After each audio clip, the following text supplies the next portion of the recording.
industries which have few barriers to entry. Oh. How do we build barriers? pretty tough.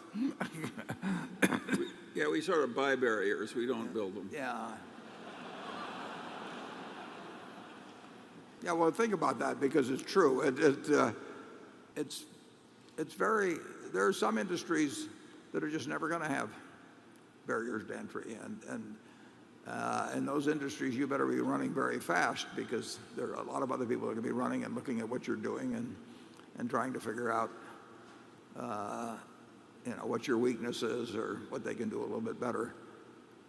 You really, a great barrier to entry, is something like this. If you gave me 10, 20, 30 billion dollars and told me to go in and try and knock off the Coca-Cola company with some new cola drink, I wouldn't have the faintest idea how to do it. I mean, there are billions of people around the world that have something in their mind about Coca-Cola, and you're not going to change that with 10 or 20 billion dollars. Yeah, but our great brands we bought, we didn't create. We didn't create them. No, we eat them, but we don't create them. But not so many years ago, you remember Richard Branson? He came to this country and he came up with something called Virgin Cola.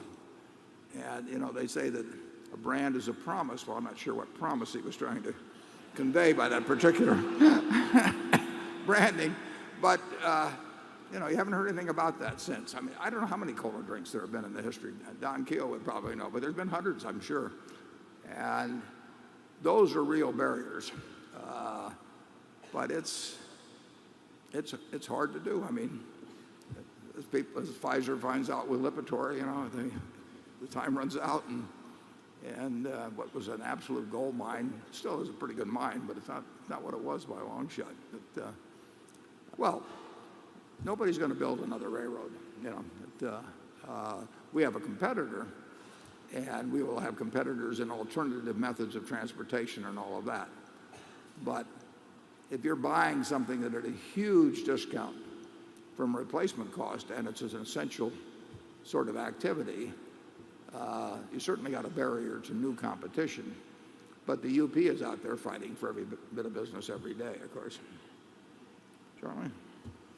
Yeah, we have found in a long life that one competitor is frequently enough to ruin a business.